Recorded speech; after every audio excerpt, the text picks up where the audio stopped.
Sometimes people call because their child is suicidal and they want to bring the child along to have energy healing. But with what I do, I don't work directly with the child. I work with the parent. So the main caregiver, which in this case was the mother, came along and we looked at her energy. So going around the 4 fields, mainly what I saw was the inner child aspect. In this case, her son, walking on a plank across a swimming pool. So the child was terrified.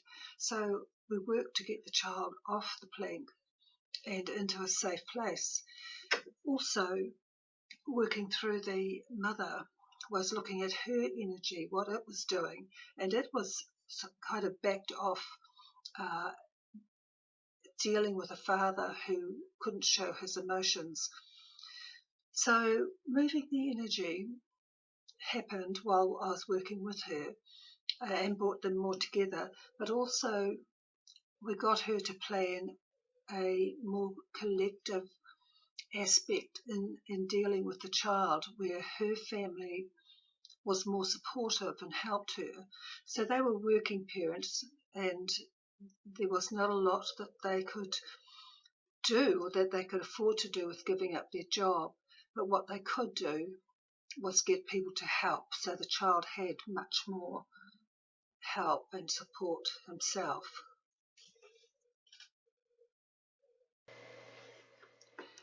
Another woman called me also. So she didn't have a child herself, but her niece was showing signs of mental distress. She was locking herself in her room. She wouldn't come out. She wouldn't go to school. She wouldn't communicate.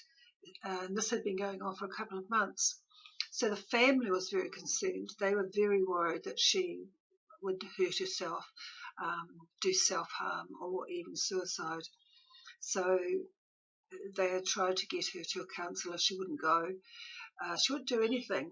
But anyway, this woman spoke to the parents, and they ended up bringing the child along. The whole family came, and the girl, who was 14 years old, really uncomfortable. Nobody wants to lie down and have a healing when you're 14 years old in front of your family. So I just quietly said to her let's just start, and if she wants to stop, I won't go any further.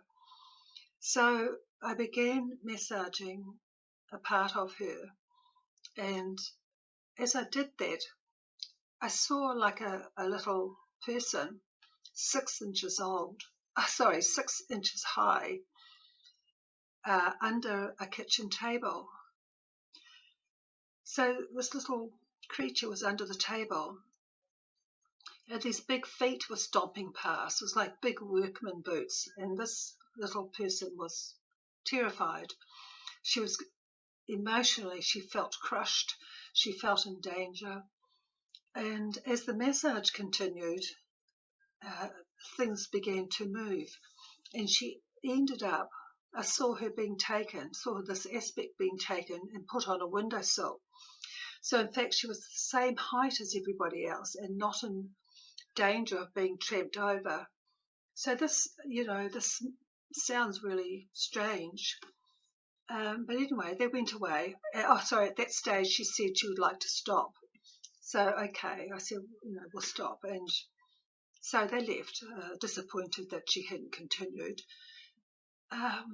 But a week later, the auntie called me and said that they got home, nothing seemed to have changed, nothing much changed. She still stayed in her room until 2 days later, when friends came and she went out, and she continued going out. She felt much safer and stronger just with that small movement that had taken place that had made a big difference. So the little things can really matter and really make a difference. Thank you.